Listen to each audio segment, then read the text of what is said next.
Gloire à Dieu. Amen. Gloire à Dieu.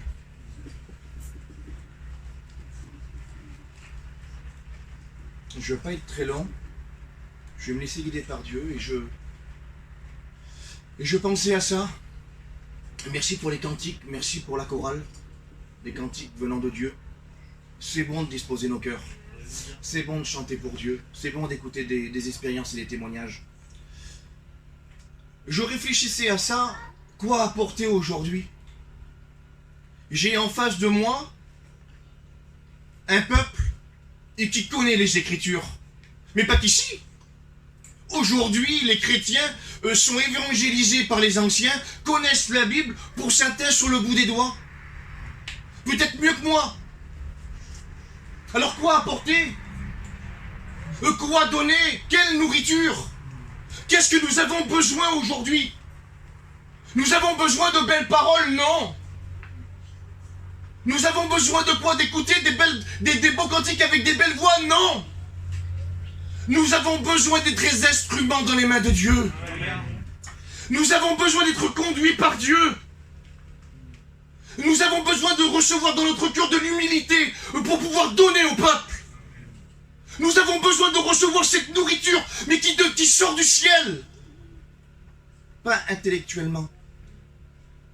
La Bible nous dit que le Seigneur, ce qu'il veut de nous, ce qu'il désire de nous, c'est des adorateurs, en esprit et en vérité. Il ne veut pas des intelligents, quoiqu'il le faut l'être. Nous devons comprendre ce que nous lisons. Nous devons savoir comment marcher, nous le savons tous. Et puis la parole de Dieu nous dit tout simplement que Jésus parcourait les villes et les villages, prêchant la bonne parole de son Père, la bonne parole du ciel, pour un seul but, convertir. Pour un seul but, sauver. Pour un seul but, guérir. Pour un seul but, donner la vie où ils avaient la mort.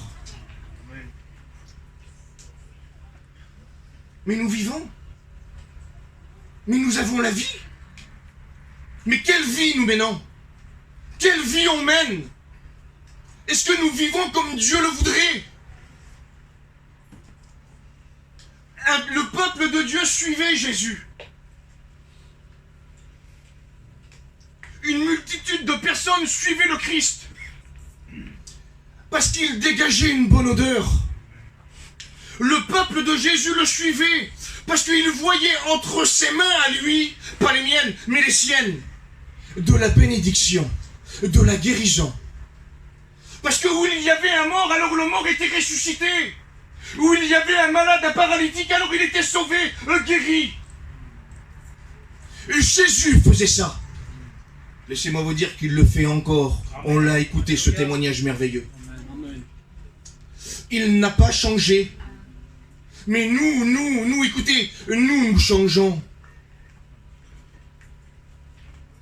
Suffit que je suis pasteur.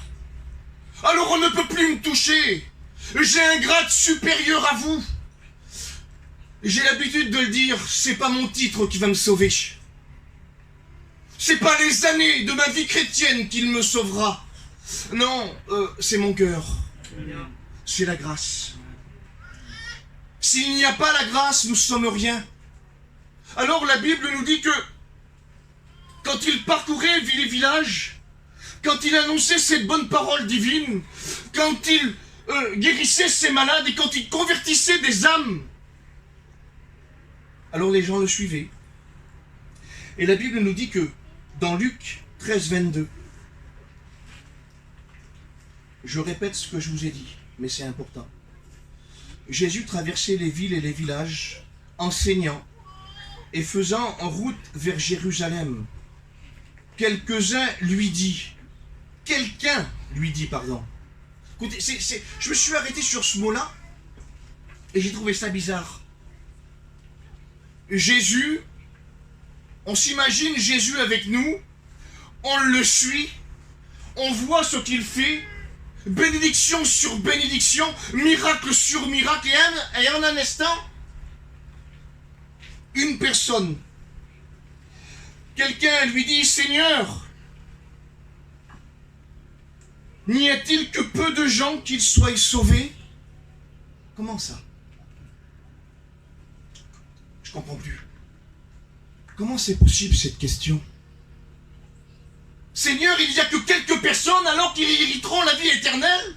Pourtant, tous les miracles sont devant nous. Les bénédictions sont devant nous.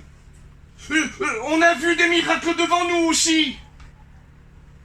On a vu des vies transformées. Des personnes qui étaient dans le monde, peut-être méchants pour certains. C'était pas encore mon cas. Mais il suffit pas d'être méchant pour ne pas avoir la vie éternelle. Ce qui nous aidera à avoir la vie en Dieu, c'est de lui donner notre cœur. Alors, mais des vies transformées, des caractères changés, des foyers transformés. Y a-t-il peu de gens qui sont sauvés, Seigneur? Il leur répondit, efforcez-vous d'entrer par la porte étroite. Car je vous le dis, beaucoup chercheront à entrer et ne le pourront pas. Quand le maître de la maison se sera levé et aura fermé la porte, et que vous étant dehors, vous commencerez à frapper à la porte en disant « Seigneur, Seigneur, ouvre-nous !» Il vous répondra « Je ne sais d'où vous êtes. » Alors, la Bible nous dit que vous vous mettrez à dire « Nous avons mangé et bu devant toi. Et tu as enseigné dans nos rues. »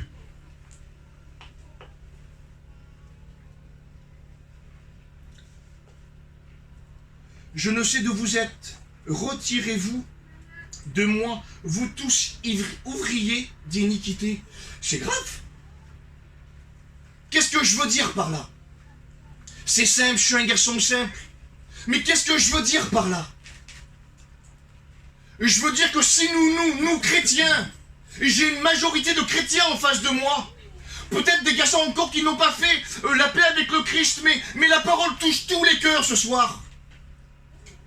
Si nous ne comprendrons pas, si nous on doit faire des efforts pour le Christ, on doit s'efforcer de marcher sur ce petit chemin qui est rocailleux, où c'est difficile, où on ne fait pas ce qu'on veut, où c'est compliqué, où on ne dit pas ce qu'on veut,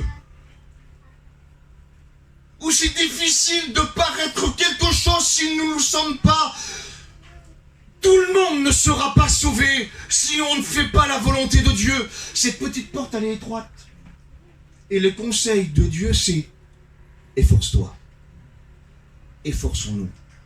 Oui, mais attends, oh, tu sais qui je suis? Je suis le pasteur David d'Angoulême. T'as pas le droit de me dire ça.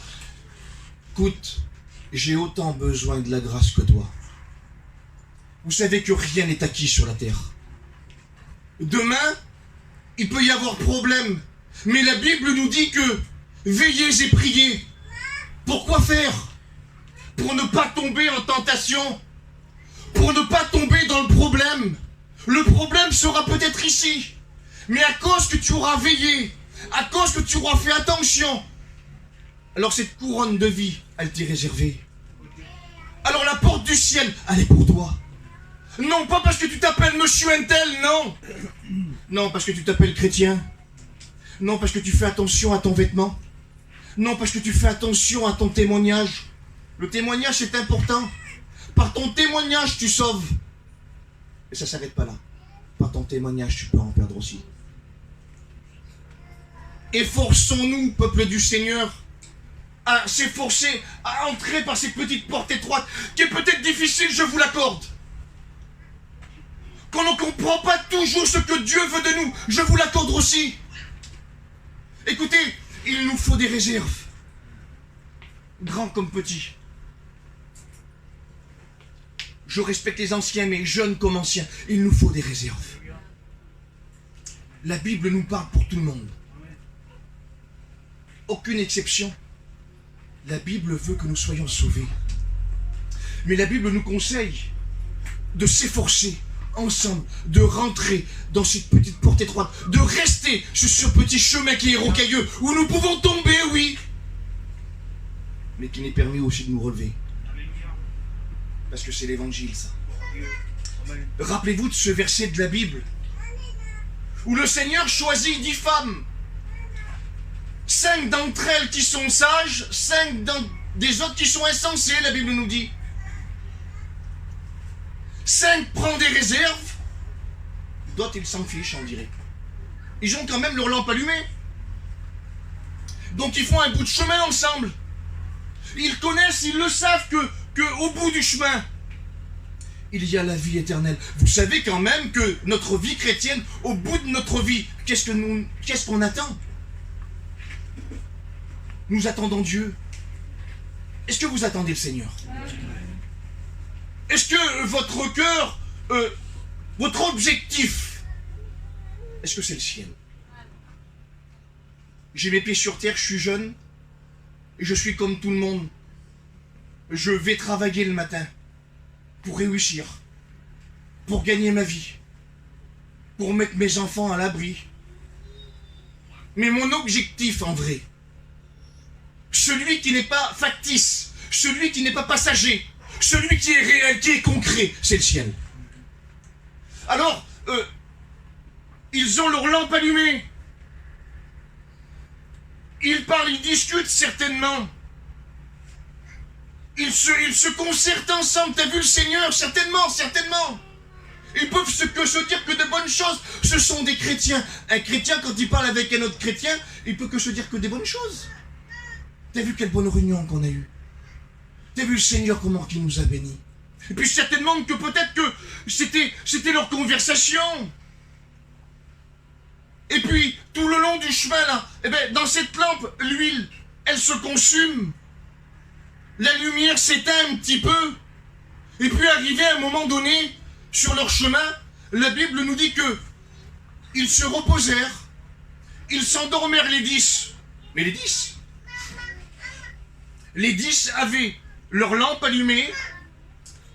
Au moment donné de la nuit, ils éteignent leur lampe pour pouvoir dormir. Mais quand on ne s'y attend pas, l'imprévu, est-ce que vous connaissez l'imprévu, vous? Est-ce que ça va faire ça pour l'imprévu? On ne sait pas. On ne connaît pas le jour où que Dieu vient chercher son Église. Efforçons-nous à être vaillants. Efforçons-nous à prier Dieu. Efforçons-nous à lire sa parole. La parole, c'est une nourriture pour nos âmes. Cette parole ne tromperont pas. Un homme peut nous tromper, oui, mais pas Dieu. D'un seul coup, dans la nuit, une voix s'écria. Dieu est là. Le maître est ici. Les 10 femmes se réveillèrent. Ils réallument leur lampe. Mais il y a encore un bout de chemin à faire. C'est pas encore à proximité. Il y a encore un bout de chemin à faire. Et sur ce bout de chemin, il faut encore des réserves. Il faut encore que nos lampes soient allumées. Il faut encore que nos cœurs soient remplis d'huile. Il faut que nos cœurs encore soient animés du Saint-Esprit. Mais pourquoi alors, David, tu dis ça? Pour que nous puissions avoir cette vision spirituelle. Pour que moi et vous, nous puissions avoir la vie. Mais au loin là-bas, elle est encore au loin. Vous savez quand le Seigneur y revient, vous? Pas encore. Vous savez pas, et ni moi. Mais il faut que nos cœurs soient encore allumés. Il faut que nous ayons encore envie d'avoir ce zèle de l'évangile. Il y a des personnes aujourd'hui qui sont fatiguées. On l'écoute, que ça soit à Angoulême ou à Bordeaux ou ce que vous voulez. Les églises se divisent. D'autres sortent de vieilles lumières pour pouvoir faire autre chose. Alors enfin bon bref. C'est encore autre chose, ça ne me regarde pas. On essaie de trouver mieux. On essaie de satisfaire notre chair. Un chrétien n'essaye pas de satisfaire notre chair. Un chrétien veut satisfaire son cœur en Dieu.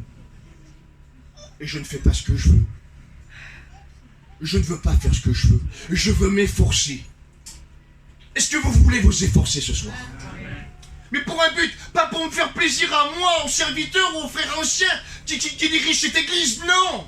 je veux faire plaisir à Dieu. Alléluia. Parce que c'est lui qui a les clés de la bénédiction. Parce que c'est lui qui ouvre la porte et qui la ferme.